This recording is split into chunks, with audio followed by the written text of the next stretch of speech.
Di suatu negeri yang kaya akan ilmunya, terdapat seorang pemuda yang sangat cinta dan berbakti kepada ibunya. Dengan tulus ia merawat ibunya yang lumpuh, serta memenuhi apa yang dipinta oleh ibunya, kecuali hanya satu permintaan ibunya yang sulit ia kabulkan. Suatu hari, sang ibunda berkata kepada sang anak, "Wahai anakku, mungkin ibu tidak akan lama terus bersamamu. Ikhtiarkan agar ibu dapat mengerjakan ibadah haji." Mendengar ucapan sang ibu, pemuda itu termenung dan berpikir, bagaimana caranya agar ia bisa membawa ibunya pergi haji. Mengingat perjalanan dari Yaman ke Mekkah sangatlah jauh melewati padang pasir yang tandus dan panas, dan juga harus membawa banyak perbekalan.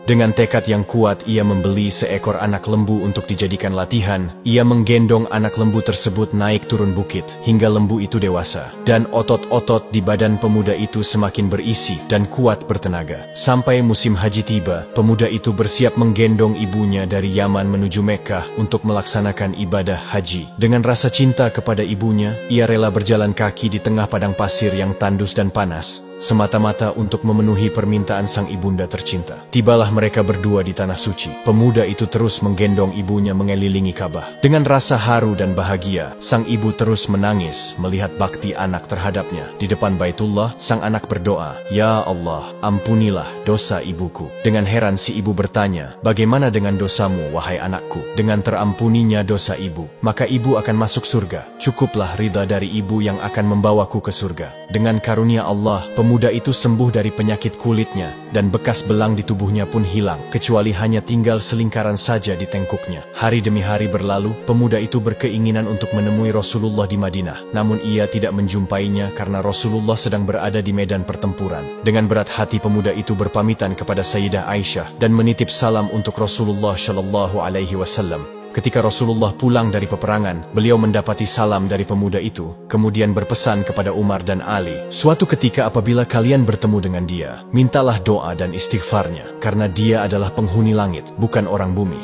Namanya tidak terkenal di bumi, namun penghuni langit memanggilnya Uwais Al-Qarni."